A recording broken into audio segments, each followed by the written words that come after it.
자, 오늘 말씀을 시작할 때 책 한 권을 좀 소개하면서 말씀을 시작하려고 합니다. 이 책을 소개하려고 합니다. 이 책은 영혼을 위한 닭고기 스프라는 책입니다. 제가 대학교 때 이 책 잭 캔필드 이 책을 참 많이 읽었었는데 또 우리나라에도 이분들이 쓴 책들이 참 많이 번역이 돼갖고 나왔는데 그 중에 특별히 용기가 필요한 날이라는 두 번째 책을 좀 소개하면서 말씀을 시작하려고 합니다. 이 영혼을 위한 닭고기 스프라는 책은 100개국에 번역이 되었고 5억 명이 읽은 책입니다. 우리나라에서도 그렇고 한 10,000권? 10만 권이면 베스트셀러입니다. 그런데 이 책을 전 세계에 번역이 되어서 100개국에 번역이 됐다고 하고 읽은 사람들의 수만 5억 명이라고 하니까 어마어마하게 많이 읽었습니다. 뉴욕타임즈에서는 190주 연속 1위를 차지했습니다. 190주면 1년이 52주니까 190주면 거의 4년입니다. 4년. 그리고 USA 투데이에서 선정한 25년간 가장 영향력 있는 책이라고 소개하는 책이 있습니다. 이 책에 보면 용기에 대한 이야기가 나옵니다. 용기에 대한 이야기. 그 중에 제가 말씀을 같이 나누고 싶은 건 이겁니다. 그 중에 보면 가슴이 원하는 삶이라는 이야기가 나옵니다. 가슴이 원하는 삶. 어떤 한 학생이 있었습니다. 고등학교까지 다니는 고등학교 3학년 학생이 있었습니다. 미국에서 일어났던 일인데 아버지가 목장에서 목장으로 말을 훈련시키며 떠돌아다니는 떠돌이 말 조련사였습니다. 그래서 이 소녀는 고교 시절까지 끊임없이 학교를 옮겨 다녔습니다. 고교 졸업반이 되었을 때, 이제 고등학교를 졸업하는 3학년이 되었을 땐 담임 선생님이 학생들에게 숙제를 내줬습니다. 무슨 숙제였냐면 이런 거였습니다. 내가 어른이 되면 나는 어떤 인물이 될 것인가 라는 거였습니다. 나는 어떤 인물이 될 것인가, 그리고 어떤 일을 할 것인가 라는 거였습니다. 어른이 되면 내가 어떤 인물이 되고 어떤 일을 하고 싶은지 그 소원을 써내라 해서 숙제를 내줬습니다. 그날 밤에 그 말 조련사였던 아버지의 아들이, 고등학교 학생이 이제 집에 돌아가서 그 숙제를 하기 시작합니다. 언젠가 내가 어른이 된다면 나는 이런 일을 하겠다 라고 하고서 심각하게 고민을 하면서 숙제를 밤새도록 합니다. 그리고 나서 이런 자기 목표를 세웁니다. 내가 어른이 되면 나는 거대한 말 목장의 주인이 되겠다. 그리고 그것을 깨알같이 종이에 다 써내려가기 시작을 합니다. 아주 상세하게 자신의 소원을 적었습니다. 건물들과 마구간의 위치를 보여주는 25만 평에 달하는 목장의 상세도, 아주 목장을 상세하게 그림을 그립니다. 25만 평. 목표도 세웠습니다. 25만 평. 제가 조사를 해보니까 대관령에 있는 양떼 목장이 6만 3천 평이더라고요. 그러니까 25만 평이면 어마어마하게 큰 땅입니다. 내가 25만 평의 목장을 내가 꾸미겠다 해서 상세도까지, 아주 목장의 위치, 마구간의 위치, 건물들까지 다 그렸습니다. 그리고 25만 평의 꿈의 목장 안에 지을 때 내가 100평의 집을 짓겠다 해서 그 집에 대한 구체적인 설계도까지 그림을 다 그렸습니다. 온 마음을 담아서 그 꿈에다가 자기 인생을 설계를 했습니다. 그리고 선생님한테 제출을 했습니다. 선생님한테 제출을 했는데 이틀 뒤에 선생님이 이 소년에게, 이제 고등학생이죠, 고등학생에게 그 성적표에다가 뭐라 쓰냐면 붉은 글씨로 F학점이라고 써서 냈습니다. 돌려받았습니다. 선생님은 그 소년을 불러서 이런 이야기를 했습니다. 네가 꾸고 있는 이 꿈은 비현실적인 거라는 거예요. 네가 꾸고 있는 꿈은 비현실적이다. 너는 돈이 한 푼도 없다. 너희 가정은 떠돌아다니는 처지이기도 하다. 너는 자본을 끌어다 댈 곳도 없다. 너는 땅도 사야 하고 말들도 사야 하고 종막값도 치러야 한다. 너한테 이 모든 것을 감당할 능력이 너한테는 없다. 이건 불가능한 허황된 꿈이다. 만약 내가 좀 더 현실적인 소원을 그린다면 점수를 다시 너한테 주도록 하겠다 하고 나서 F학점을 줘버렸어요. 집으로 돌아왔습니다. 이 학생은 밤을 새워 다시 고민을 하기 시작을 합니다. 밤을 새워서 고민한 후에 다시 똑같은 그림을 그렸습니다. 그리고 선생님께 말했습니다. 그 똑같은 상세도와 설계도를 딱 드리면서 선생님한테 이야기했습니다. 선생님, 제 꿈은 이렇습니다. 저는 25만 평의 목장의 말 목장의 주인이 될 것이고, 저는 그 목장 안에 집을 그렇게 지을 것이고, 저는 이 꿈을 변하지 않겠습니다. 선생님, F학 좀 주십시오. 그래도 전 저의 꿈을 이루어가겠습니다. 이렇게 말했습니다. 선생님은 숙제를 고치지 않았다고 하면서 F학점을 줘버렸습니다. 그리고 이 소년이 어른이 되었습니다. 이 책에 보면 이 이야기가 나옵니다. 이 소년이 어른이 되었습니다. 그런데 이 소년이 이 아이가 꿈을 꿨던 그것처럼 진짜 25만 평의 목장의 주인이 되었습니다. 그리고 자기의 집은 정말 100평의 집을 만들어서 살았고, 그리고 이 책에 보면 이런 얘기는, 얼마 전에는 바로 그 선생님께서, 자기에게 F학점을 준 그 선생님이 학생들 30명을 데리고 와서 그 목장에 와서 캠핑을 하다가 돌아갔다는 거예요. 일주일 동안 야영을 하고 그리고 돌아갔습니다. 떠나면서 선생님이 했던 그 이야기들을 기록을 하는데, 선생님이 뭐라고 하냐면 이렇게 얘기합니다. 이보게, 난 자네에게 이제 말을 해야 되겠네. 내가 자네를 가르치는 선생이었을 때 나는 꿈을 훔치는 도둑이었지. 나는 여러 고등학생들의 꿈을 훔쳤다는, 비현실적이다, 능력이 없다라는 것으로 꿈을 훔치는 도둑이었지. 그 시절에 난 참으로 많은 아이들의 꿈을 훔쳐갔다네. 다행히도 자네는 굳센 의지가 있었기에 자네의 꿈을 포기하지 않았던 거지. 라고 하면서 어깨를 툭툭 치면서 미안하다고 말하며 돌아갔다는 것이죠. 그 이야기가 여기 나옵니다. 제가 이 책이 제가 고등학교 때부터, 대학교 때 이 책을 참 많이 읽었습니다. 읽으면서 감동되는 책이, 내용이 너무너무 많아서 늘 이렇게 마음속에 품고 있는 내용들이 참 많이 있어요. 근데 책을 읽고 이 이야기를 딱 보면서 하나님 생각을 해봤습니다. 하나님은 우리에게 어떤 분이실까? 여러분들에게 있어서 하나님은 어떤 분이십니까?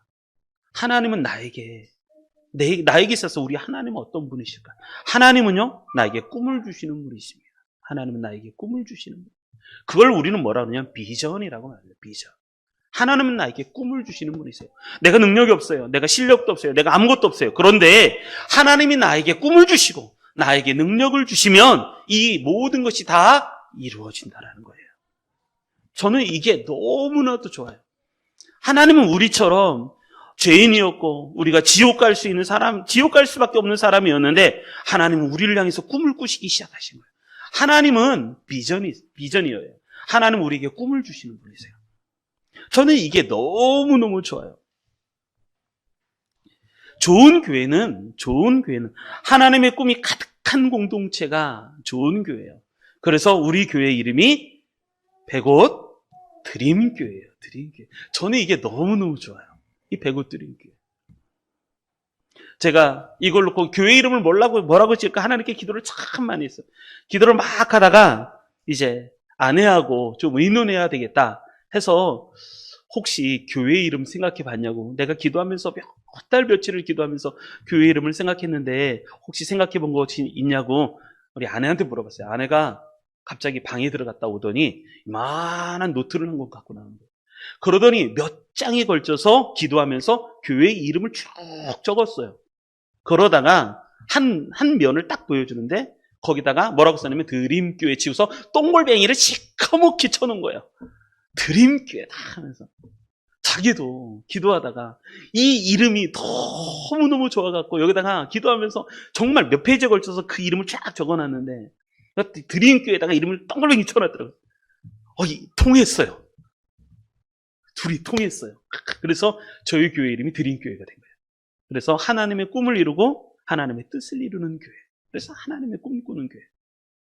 여러분, 하나님은 우리에게 어떤 분이시냐면 우리가 부족하고 우리의 능력 이런 거 별로, 우리가 얼마나 잘생겼고 얼마나 돈이 많은 거, 아니요, 그런 거 보지 않아요. 하나님은 우리 자신을 보시고 우리에게 꿈을 주시는 분이세요. 그리고 그 꿈대로 우리를 이루어 가시고 만들어 가시는 분이 우리 하나님이세요. 할렐루야.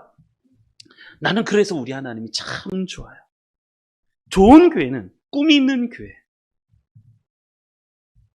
꿈이 없는 교회도 있어요. 꿈이 없는 교회. 여러분, 하나님이 주시는 꿈이 아니라면 내 꿈이 있어요, 내 꿈. 그걸 야망이라고 말하죠, 야망. 하나님이 우리에게 꿈을 주셔서 그 꿈을 꾸는 사람들이 모인 공동체. 여러분, 오늘 다시 한번 생각해 보십시오.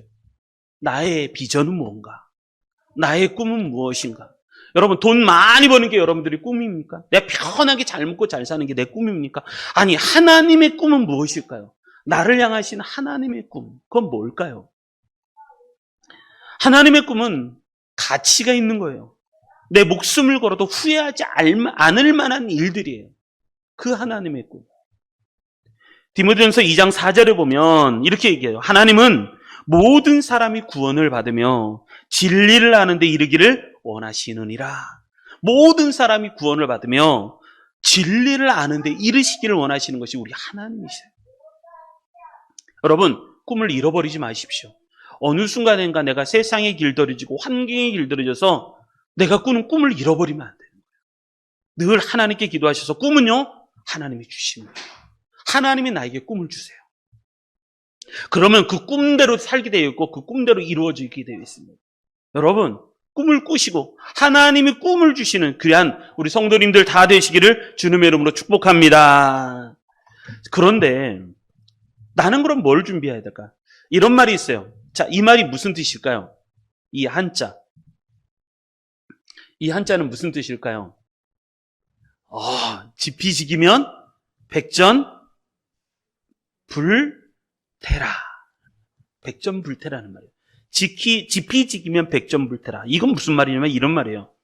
이 말은 적을 알고, 여기에 피가, 이게 저 피잖아요. 저 피. 저 사람. 그러니까 적을 알고 나를 알면 100전을 쌓아도 100번 물러서지 않는다는 거예요. 100번을 쌓아서 내가 위태롭지 않다라는 말이에요. 백전백승이라고 말을 하죠. 백전백승. 100번을 쌓아서 100번 이길 수가 있다라는 말이에요. 근데 적을 모르고 나만 알면 한 번 싸워서 한 번은 이기고 한 번 싸우면 한 번은 지는 거예요. 이렇게 적을 모르고 나만 알면, 또 나는 모르고 적만 알면 한 번은 싸워서 한 번 이기고 한 번 지고 이런다는 거예요. 그리고 적도 모르고 나도 모르면 어떻게 된다는 거예요? 백전백패라는 거예요. 백전백패. 이 말의 뜻은 이거예요. 준비했는가라는 거예요. 내가 얼마나 잘 준비하고 있는가. 하나님은 우리에게 꿈을 주시는 분이신데 그 꿈을 이루기 위해서 나는 무엇을 준비하고 있는가. 여러분, 준비 없이 싸우면 백전백패합니다. 준비 없이 싸우면 아무것도 이길 수가 없어요. 임진왜란, 6.25 사변, 미얀마 군부 쿠데타, 또 인도도 마찬가지고 지금 막 이런 사건들이 다 일어나는데 이게 왜 그럴까요? 그냥 낙관적으로 생각한 거예요. 잘 될 거다. 막 마스크 벗어지고 인도 막 그렇잖아요. 난리가 났잖아요. 지금 위기가 찾아왔는데. 여러분, 준비해서 승리하시는 우리 성도님들 되시기 바랍니다. 하나님은 우리에게 꿈을 주시는 분이에요. 여러분, 하나님의 꿈을 내 안에 품어야 돼요. 그래야지 승리할 수 있어요. 뿐만 아니라 그 꿈을 이루기 위해서 영적으로 잘 준비하셔서 승리하시는 우리 모든 성도님들이 되시기를 주님의 이름으로 축복합니다. 자, 그러면 승리를 준비하는 세 가지 방법에 대해서 말씀을 드리도록, 오늘 본문의 말씀을 보면서 그러면 승리를 하려면 내가 어떤 준비를 해야 될 것인가 라는 것이죠. 하나님은 우리에게 꿈을 주시고 그 꿈을 이루어가기를 원하시는데 내가 뭘 준비해야 될까라는 거예요. 내가 뭘 준비해야 될 것인가. 자, 세 가지 말씀을 살펴보도록 하겠습니다. 자, 1절, 2절 같이 읽도록 하겠습니다. 1절, 2절 같이 읽겠습니다. 시작. 형제들아, 내가 너희에게 나아가 하나님의 증거를 전할 때 말과 지혜의 아름다운 것으로 아니하였나니 내가 너희 중에서 예수 그리스도와 그의 십자가에 못 박힌 것 외에는 아무것도 알지 아니하기로 작정하였음이라. 아멘. 첫 번째, 우리가 승리를 준비하는 영성을 소유하려면 어떻게 될 것인가? 첫 번째, 예수님에게 집중해야 된다. 예수님에게 집중해야 된다. 여러분, 집중이라는 말이 굉장히 중요합니다. 집중. 우리는 집중을 안 해요. 집중을 안 해서 내가 뭐 이것도 저것도 다 중요해 보이는 거예요. 다 좋아 보이고. 그런데 더 반짝이는 것을 더 좋아해요. 어떤 여행객이 사막을 여행을 했어요. 여행객이 사막을 여행을 막 하는데 저 멀리서 반짝거리는 게 보였어요. 그래서 막 달려갔어요. 오아시스가 있나 보다. 왜? 사막에서 가장 필요한 게 뭐겠어요? 근데 오아시스인가 보다 막 달려갔는데 거기에 뭐가 반짝거렸냐면 다이아몬드가 반짝거렸어요. 이 여행객이 그 다이아몬드를 딱 보면서 야, 이 다이아몬드 나한테 소중하구나. 이게 아니라 이 다이아몬드라니 하더니 다이아몬드를 벌어버리고 가는 거예요. 사막을 걸어가는 사람에게 가장 필요한 건 다이아몬드가 아니라 물이에요. 자기가 마실 수 있어야 사는데 다이아몬드 갖고 내가 죽으면 그게 무슨 소용이 있겠어요? 물을 마셔야지 사는데. 여러분, 내가 살아가면서 집중력이 흐트러졌다는 건 뭐냐면 우선순위가 망가진 거예요. 뭐가 더 중요한지, 뭐가 더 소중한지 그 가치를 내가 분별을 못하는 게, 그렇게 되면 다 좋아 보여요. 살면서 와, 난 돈이 최고야, 돈이 최고야. 사업에 성공해보라니까. 아, 건강이 가장 중요하지, 건강이. 그리고 또 다른 것이 중요하지. 많이 가르쳐야 돼. 많이 배워야 돼. 세상에서 성공하는 게 중요하지. 막 이런 얘기해요. 근데 사도 바울이 뭘 얘기하냐면 이렇게 얘기해요. 형제들아, 내가 너에게 나아가 하나님의 증거를 전할 때 말과 제의 아름다운 것으로 아니하였나니 내가 너희 중에서 예수 그리스도와 그가 십자가에 못 박힌 것 외에는, 그 다음 말씀이 저에게는 은혜가 됐어요. 뭐가 있냐면 아무것도 알지 아니하기로 작정하였습니다. 사도 바울은 집중력을 발휘하는 거예요. 집중력을. 내가 하나님의 일을 하고 하나님의 뜻을 이루고 하나님의 꿈을 이룰 때 가장 중요한 건 내가 다른 것, 내가 예수 그리스도와 그의 십자가에 못 박힌 것 외에는 아무것도 알지 아니하기로 내가 작정했다는 거예요. 작정했다는 거예요. 여러분, 이 시간이 결단의 시간이 되셨으면 좋겠습니다. 오늘 말씀을 듣는 이 시간이 좀 하나님 앞에 결단을 하는 시간이 되었습니다. 사도 바울은 먼저 이야기합니다. 1절. 형제들아, 내가 너에게 나아가 하나님의 증거를 전할 때에 내가 말과 지혜의 아름다운 것으로 아니하였느니. 우리가 하나님 앞에 신앙생활할 때 우리가 버려야 할 게 너무 많아요. 내가 먼저 붙잡고 있는 게 많아요. 말. 여러분, 복음을 전하는 자가 말이 있어야죠. 말. 그리고 말과 지혜의 아름다운, 지혜 얼마나 똑똑하고 현란하고 설득력 있는 말, 그런 것이 필요하죠. 그런데 사도 바울은 이런 것으로 아니했다는 거예요. 이런 걸로 하는. 여러분, 이 말은 무슨 말이냐면 우리는요, 이 땅을 살아가는데 내가 의지하는 게 참 너무 많아요. 예수님 외에 우리가 의지할 게 참 많아요. 내가 그냥 버려도 될 만한 게 너무너무 많은 거예요. 특별히 말과 지혜의 아름다움. 이거는 그냥 크게 두 가지를 설명할 수 있는 건데, 이건 뭐냐면 기술이에요. 기술. 말. 내가 어떻게 논리적으로, 합리적으로, 변증적으로 어떻게 내가 잘 논증하는가. 여러분, 사도 바울은 이거 의지 안 했다는 거예요. 지혜의 아름다운 거, 이거 안 했다는 거예요. 그렇게 기술. 여러분, 신앙생활을 할 때 내가 기술이 좋다. 교회 생활하는데 기술이 좋다. 여러분, 그러면 안 돼요. 그 의지하지 않는 거예요. 그리고 이 말은 또 하나 있어요. 장점이에요, 장점. 여러분, 장점을 가진 사람이 참 하나님 앞에 그 장점이 단점이 되는 경우를 참 많이 봤어요. 잘해요. 잘하는데 그 잘하는 것 때문에 하나님 못 붙잡는 사람들이 참 많이 있더라는 거예요. 내가 이것도 잘하고 저것도 잘해요. 그런데 그것 때문에 하나님이 그 사람을 쓰실 수가 없는 거예요. 그걸 내려놓기까지는. 저는 이런 사람이 참 앞으로 하나님이 쓰시겠다라는 것을 느끼는데, 그게 뭐냐면 기술도 없고 장점도 없고 능력도 없어요. 그런데 철저하게 하나님을 붙잡는 사람. 그 사람은 하나님이 안 쓰실 수가 없어요. 기술과 장점. 모세가 그러잖아요. 모세가 하나님 앞에 내가 너를 쓰겠다. 하나님, 저는 말도 잘 못하는데요. 말 못하니까 그럼 아론을 붙여줄게. 아론을 붙여주고. 저는 아무것도 할 수 없는데요. 제 나이가 몇 살인데요. 내 나이가 80인데. 그래도 내가 너를 쓰겠다는 거예요. 하나님이 쓰시기보다. 그래, 지팡이 하나 주는 거예요. 지팡이 하나. 그 지팡이를 갖고 홍해를 가르고 반석을 치니 물이 나오고, 이걸로 갖다 이스라엘 백성 200만이라는 데는 사람들을 다 인도하고 그러잖아요. 여러분, 우리는 신앙생활하면서 내가 내려놔야 될 게 너무너무 많이 있어요. 내가 잘하는 장점들, 기술들. 그런데 사도 바울은 이야기합니다. 2절. 내가 너희 중에서 예수 그리스도와 그가 십자가에 못 박힌 것 외에는 아무것도 알지 아니하기로 작정하였습니다. 내가 하나님 앞에 내가 작정했다는 거예요. 결단했다는 거예요. 다른 거 의지하지 않고 내가 이것만 의지하겠다. 결단했다. 그게 뭐냐면 예수 그리스도. 첫째는 예수 그리스도. 여러분, 제가 이 말씀을 묵상하면서 생각해 봤어요.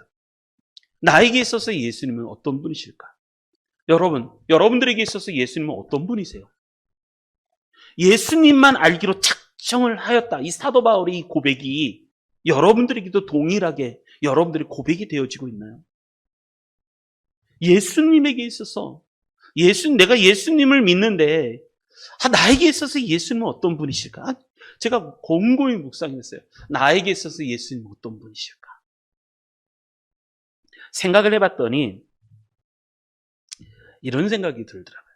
나에게 있어서 예수님은 내가 가장 의지해야 될 분이라는 거예요. 내가 가장 의지해야 될 분. 나에게 생명을 주신 분. 내가 가장 의지할 분. 나에게 생명을 주시는 분이 우리 예수님이더라고요. 그런데 이게 나에게 내가 가장 의지하고 나에게 생명을 주시는 분. 그런데 이것보다도 더 생각을 해봤어요. 이게 정확하지 않고 명확하지가 않은 거예요. 나에게 있어서 예수님은 나에게 생명을 주시는 분이시고 내가 의지해야 될 분 맞잖아요.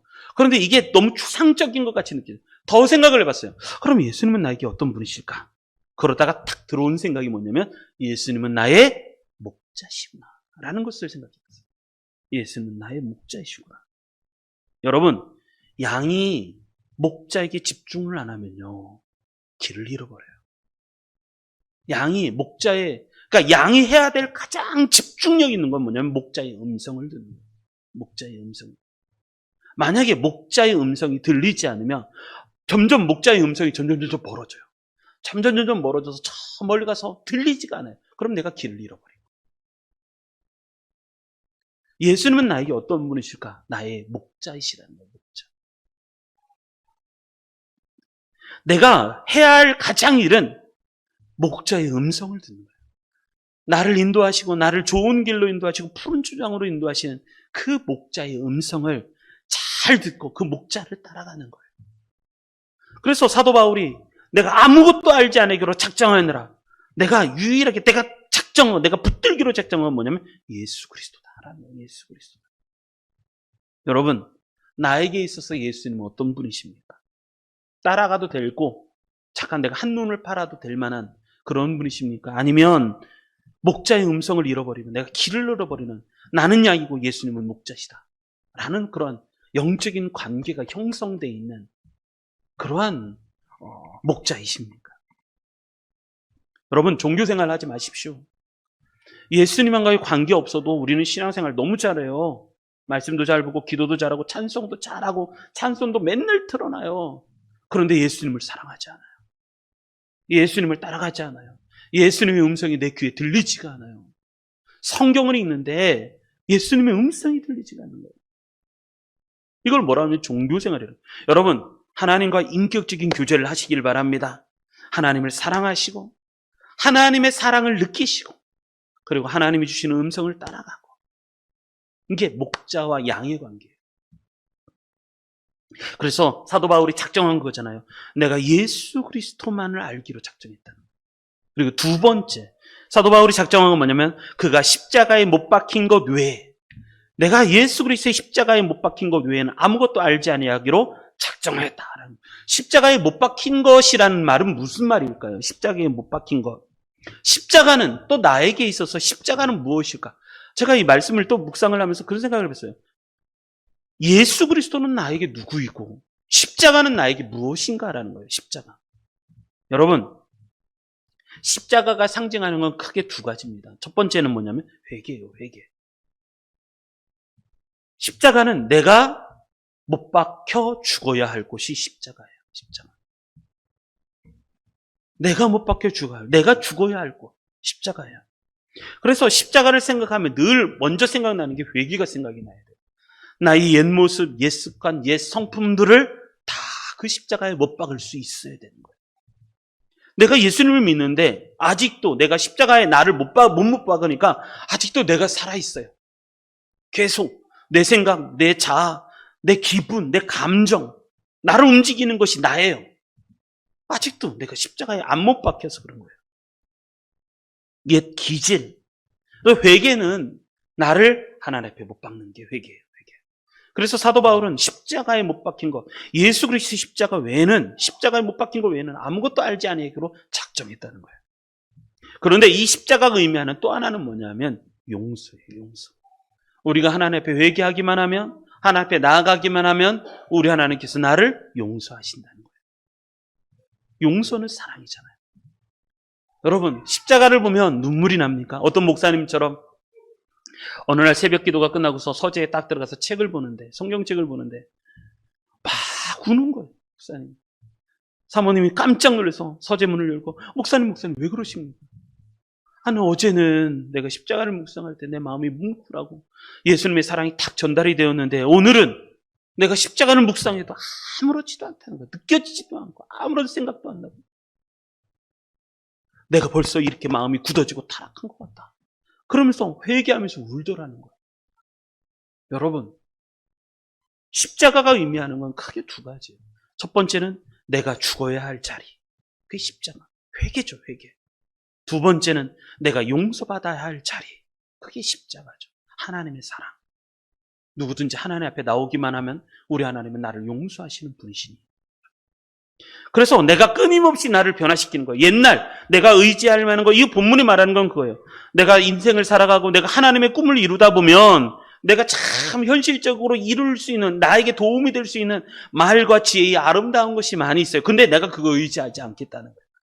사도 바울은 뭐냐면 내가 의지하는 건 두 가지인데 예수 그리스도와 예수님이 십자가에 못 박힌 것 외에는 나는 아무것도 알지 아니하기로 작정했다는 거예요. 작정. 여러분, 우리의 신앙생활이 이래야 되는 거예요. 우리의 신앙생활이 예수님에게 다른 거 의지하지 말고 우리 예수님과 예수 그리스도의 십자가에 못 박힌 것 외에는 아무것도 알지 않기로 작정할 수 있는 우리 성도님들 되시길 바랍니다. 여기에서 승리하셔야 돼요. 여기서부터 이기셔야 돼요. 두 번째, 고린도서 2장 3절 4절 말씀 보겠습니다. 2장 3절 4절 같이 읽겠습니다. 시작. 내가 너희 가운데 거할 때에 약하고 두려워하고 심히 떨었노라. 내 말과 내 전도함이 설득력 있는 지혜의 말로 하지 아니하고 다만 성령의 나타나심과 능력으로 하여. 아멘. 두 번째, 간절함이요. 간절함. 내가 승리를 준비하는 영성을 소유할 때 뭐가 있어야 되냐면 간절함이 있어야 돼요. 간절함. 3절에 이렇게 얘기해요. 여러분, 지금 사도 바울이에요. 사도 바울. 하나님이 쓰셨던 그 위대한 사도.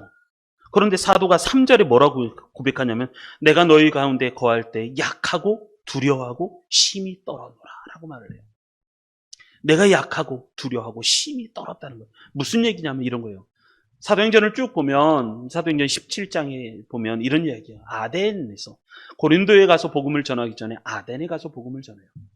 근데 아덴에 가서 사도 바울이 했던 것을 이렇게 쭉 보면 철학적인 논쟁을 해요.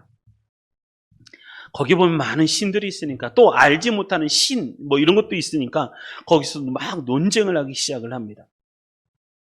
논쟁을 하기 시작하는데 논쟁을 시작을 할 때 논쟁을 하고 복음을 전하는데 물론 그 가운데서도 예수님을 믿은 사람이 있죠.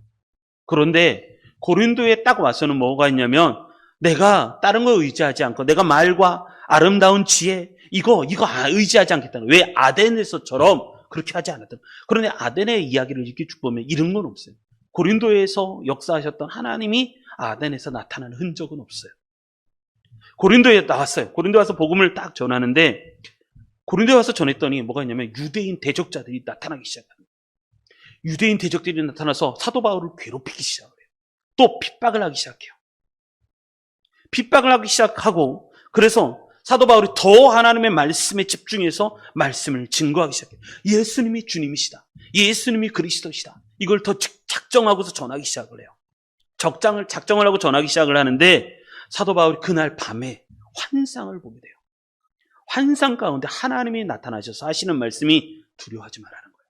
하나님이 나타나셔서 두려워하지 마라. 너 침묵하지 마라. 너를 대적할 자가 없을 것이고 그리고 이 성중에 내 백성이 많으니 너는 두려워하지도 말고 놀라지도 말고 겁내지도 마라 라는 말씀을 하는 거예요. 그래서 사도 바울이 고린도에서 1년 6개월을 복음을 전해요. 짧게 지나가는 게 아니라 1년 6개월 긴 시간을 그곳에 머물러서 복음을 전해서 고린도 교회가 생기는 거예요. 그런데 아덴에서와 고린도에서의 사역의 차이를 이렇게 보면 그래요. 사도 바울이 아덴에서는 정말 현란한 기술, 말의 기술을 막 써요. 철학적인 용어도 막 써요. 그런데 뭐가 없냐면 고린도에서처럼 그런 역사가 없는 거예요. 한밤중에 하나님께서 나타나셔서 이 백성, 이 성에는 내 백성이 많다. 너는 두려워하지 마라. 너를 대적할 자가 없고 너를 핍박할 사람이 없을 것이다. 막 이런 말씀을 주신 적은 없어요. 아덴에서는 그게 없어요. 그런데 고린도에서는 그게 있는 거예요. 그러면서 사도 바울이 말할 때 이렇게 얘기합니다. 3절. 내가 너희 가운데 거할 때 약하고 두려워하고 심히 떨었노라. 내가 너희 아덴에서 지나서 고린도에 왔는데 내가 또 한번 하나님이 나와 함께 하시지 않을까 봐 약하고 두려워하고 심히 떨었다는 거예요. 여러분, 나에게 내가 신앙생활 하는데 이런 경험이 있는가라는 거예요. 이런 경험. 우리는요, 내가 의지할 게 너무 많아갖고 우리는 약하고 두렵고 떠는 이런 거 별로 없는 것 같아요.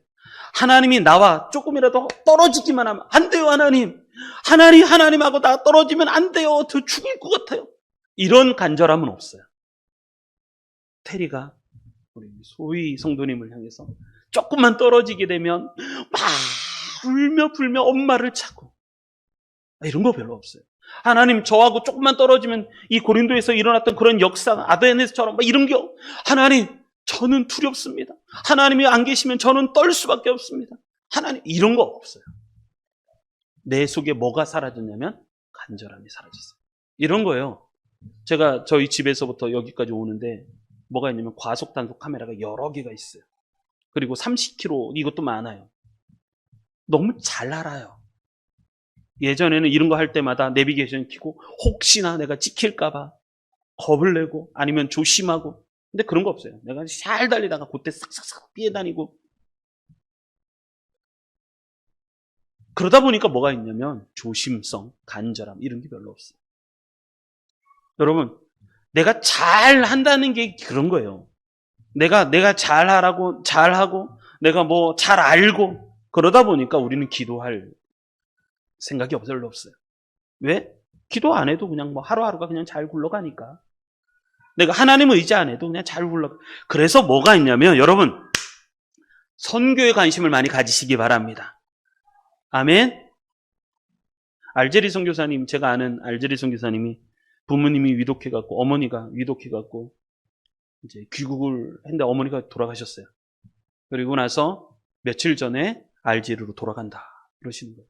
근데 지금 알제리, 저번에도 얘기했듯이 알제리는 남아프리카 땅에서 가장 큰 땅을 소유하고 있는 땅이고 사막도 많고, 그런데 그곳에 있는 선교사님들이 다 한국에 또 들어왔다는 거예요. 그래서 가면 선교사님들이 없어요. 그래서 혼자 가는 거예요. 혼자. 아내와 자식들은 다 두고. 그래서 혼자 지금 목사님, 제가 알제리로 가는데 저를 위해서 기도해 주십시오. 그러면서 알제리로 가는 거예요. 그 모습 보면서 목사님, 제가 기도하겠습니다. 기도 편지 저한테 보내주십시오. 그럼 우리 성도님들하고 같이 기도하겠습니다. 알제리는 터키하고 또 달라서 터키는 선교사님도 많은데 알제리는 선교사님도 없어요. 별로. 그럴 때 약하고 두려워하고 심히 떨은 거예요. 그러다 보면 뭐가 생기냐면 간절함이 생겨요. 간절함. 그래서 여러분, 선교에 많은 관심을 갖고 또 선교지나 아니면 내가 선교 현장에 들어가 보면 진짜 뭐 종교적으로 정책적으로 선교형 이런 거 말고요. 진짜 하나님만 의지하고 하나님의 일을 여러분들이 하시기를 바랍니다. 그러셨으면 좋겠어요. 그러다 보면 간절함이 생겨요. 간절함. 그리고 나서 4절. 내 말과 내 전도함이 설득력 있는 지혜의 말로 아니하고 뭐만 했냐면 다만 성령의 나타나심과 능력으로 했다는 거예요. 나는 무엇에 간절해야 되는가? 나는 성령의 나타나심에 간절해야 되는 거예요. 나는 성령의 나타나심에 간절할 수 있어야 되는 거예요. 사도 바울은 고린도 후서 12장 7절로 10절의 말씀에 이렇게 얘기합니다. 우리 같이 한번 읽어볼까요? 고린도 후서 12장 7절로 10절 읽겠습니다. 시작. 여러 계시를 받은 것이 지극히 크므로 너무 자만하지 않게 하시려고 내 육체의 가시 곧 사탄의 사자를 주셨으니 이는 나를 쳐서 너무 자만하지 않게 하려 하심이라. 이것이 내게서 떠나가게 하기 위하여 내가 3번 주께 간구하였더니 나에게 이르시기를 내 은혜가 내게 족하도다. 이는 내 능력이 약한 데에서 온전하여 짐이라 하신지라. 그러므로 도리어 크게 기뻐함으로 나의 여러 약한 것들에 대하여 자랑하리니 이는 그리스도의 능력이 내게 머물게 하려 함이라. 그러므로 내가 그리스도를 위하여 약한 것들과 능욕과 궁핍과 박해와 곤고를 기뻐하노니 이는 내가 약한 그때의 강함이라. 아멘. 여러분, 이 말 믿으십니까? 내가 약할 때 내가 하나님을 더 의지하면 그것이 강할 수 있는 기회가 된다는 걸 믿으시기 바랍니다. 사도 바울이 이런 거예요. 사도 바울에겐 자기에게 가시가 있었어요. 이걸 뭐 안질이라고도 얘기하고, 그리고 막 쓰러지는 것이라고도 얘기하고, 막 여러 가지 얘기하는 간질이라고도 얘기하고, 안질, 아니 눈병이라고도 얘기하고 막 얘기하지만 사도 바울이 이것이 떠나가기를 하나님께 3번이나 기도했어요. 그런데 하나님께서 뭐라고 하냐면 내 은혜가 내게 족하다는 거예요. 내 능력이 약한 데서 온전해지기 때문이라. 그러면서 사도 바울이 이것 때문에 너무 기뻐하는 거예요. 그러면서 맨 마지막에 고백하기를 내가 약한 그때에 강하다. 내가 약한 그때에 강하다. 사도 바울이 지금 고린도전서 2장에서 하는 이야기가 그렇습니다. 뭐가 있냐면 나는 두렵고 나는 약하고 나는 심히 떨었다는 거예요. 이 말씀처럼 나는 두렵고 나는 약하고 두렵고 심히 떨었다. 그래서 내가 의지하는 것은 뭐냐면 성령께서 지금 나에게 나타나신 것만 의지한다는 거예요. 여러분, 이런 은혜가 우리 성도님들에게 넘치시기 바랍니다. 내가 무슨 일을 만날 때, 어려운 일을 만나고 힘들 때 누가 나타나야 되냐면 성령께서 나와 함께 하시기를 소망하시기를 바랍니다. 그럴 때 이겨나갈 수가 있어요.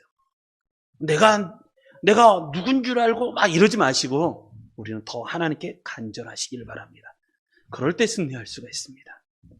자, 마지막 하나 더 5절 말씀 보겠습니다. 5절 같이 읽겠습니다. 5절 시작. 너희 믿음이 사람의 지혜에 있지 아니하고 다만 하나님의 능력에 있게 하려 하였노라. 아멘. 마지막으로는 뭐냐면 믿음을 무장하라는 거예요. 믿음을 무장하라. 승리를 위한 영성, 승리를 준비하기 위한 영성. 3번째는 믿음이에요.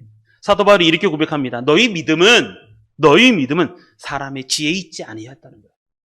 누가 사람의 지혜, 똑똑한 걸 가르쳐서 생긴 것이 아니라 너희 믿음은 하나님의 능력으로 인해서 나타난 것이다 라고 설명하는 거예요. 자, 한번 따라하겠습니다. 나의 믿음은, 이렇게 한번 치시면서, 나의 믿음은 하나님의 능력이 있는 것이다. 다시 한번, 나의 믿음은 하나님의 능력 때문이다.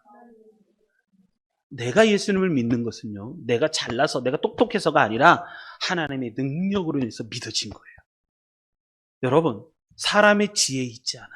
그러니까 사람의 노력의 결과로 믿음이 생긴 게 아니라 하나님의 능력에 있다라는 것 때문에 믿음이 생긴 거예요.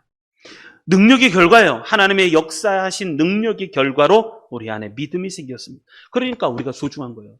그러니까 누구든지 믿음 있는 사람을 보면 귀하게 여기시길 바랍니다. 왜? 하나님이 그 사람에게 역사하셨기 때문에 그래요. 하나님이 그 사람에게 역사하셨기 때문에. 그래서 우리가 해야 될 건 뭐냐면 철저하게 하나님을 의지하는 거예요. 하나님을 의지하는 거예요. 그래서 고린도서 2장 6절로 8절 이것도 한번 읽어보겠습니다. 2장 6절로 8절 읽습니다. 시작. 그러나 우리가 온전한 자들 중에서 지혜를 말하노니 이는 이 세상의 지혜가 아니요 또 이 세상에서 없어질 통치자들의 지혜도 아니요 오직 은밀한 가운데 있는 하나님의 지혜를 말하는 것으로서 곧 감춰졌던 것인데 하나님이 우리의 영광을 위하여 만세전에 미리 정하신 것이라. 이 지혜는 이 세대의 통치자들이 한 사람도 알지 못하였나니 만일 알았더라면 영광의 주를 십자가에 못 박지 아니하였으리라. 아멘. 이 지혜는 하나님이 감춰주신 이 지혜는 믿음으로만 깨달을 수 있다는 거예요. 믿음으로만이 깨달아지는 거예요. 천국의 지혜, 여러분 세상 사람들은 안 믿어요. 말씀으로 천지를 창조하셨다. 에이, 가봤어? 이렇게 말해요. 저도 그 질문 정말 많았어요. 받냐는 거예요. 하나님이 천지를 창조하신 걸 받냐는 거예요. 그게 언제 일어난 줄 알고 우리가 그걸 봐요. 예수님 십자가에 못 박혀 죽은 거, 그리고 부활하신 거, 승천하신 거 네가 봤냐는 거예요. 2000년 전에 일어난 사건인데 그 예수님이 다시 오신다고 말씀하신 거예요. 그런데 이 모든 지혜는요, 천국에 있는 거, 하나님 계신 거, 이거는요 믿음으로만 가능한 거예요. 믿음으로만 깨달을 수 있어요. 그리고 믿을 때에 하나님의 능력이 나타나게 됩니다. 여러분, 우리의 믿음을 단련시키시기를 바랍니다. 내 믿음이 흐물흐물흐물 풍선처럼, 바람 빠진 풍선처럼 되면 아무것도 쓸 데가 없어요. 믿음이. 만약에 소금이 그 맛을 잃어버리면 쓸데없어서 사람들이 이렇게 밟히는 거예요. 밟히는 거예요. 내 믿음이 굳건하게 서야 돼요. 그래야 사람들이 두렵고 떨고, 그리고 우리를 통해서 하나님을 경험해요. 여러분, 우리의 믿음을 단련시키시길 바랍니다. 그래서 하나님의 능력으로 무장하시길 바랍니다. 그래야지 승리할 수 있습니다. 자, 지금 계속해서 말씀을 정리하면 이렇습니다. 하나님은 우리에게 꿈을 주시는 거예요. 하나님은 세상에 가장 가치 있는 것, 생명의 면류관이라고 될 정도로 하나님은 우리에게 칭찬하시는 것, 생명을 살리는 문제. 하나님은 우리에게 꿈을 주십니다. 그런데 그 꿈을 이루기 위해서는 우리가 준비를 해야 되는데 뭘 준비할 수 있을까? 3가지 준비할 수 있어야 돼요. 3가지를. 첫 번째는 집중력이에요. 예수 그리스도에게만 집중하는. 2번째는 간절함이에요. 간절함. 하나님에게 내가 간절해요. 우리는 약하고 두렵고 떠는단 말이에요.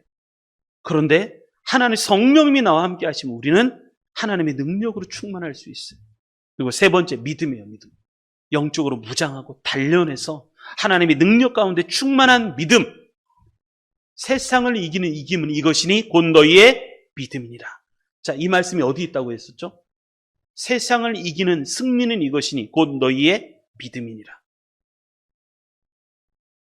이 말씀이 어디 있어요? 자, 이게 누르면 말이 없더라. 요한일서 5장 4절 말씀이죠. 세상을 이기는 승리는 이것이니 곧 너희의 믿음이니라. 믿음이에요, 믿음. 여러분, 믿음을 견고하게 하시고 새롭게 하시길 바랍니다. 아멘. 자, 성령 강림절이 이제 며칠 남지 않았습니다. 다음 주입니다. 다음 주.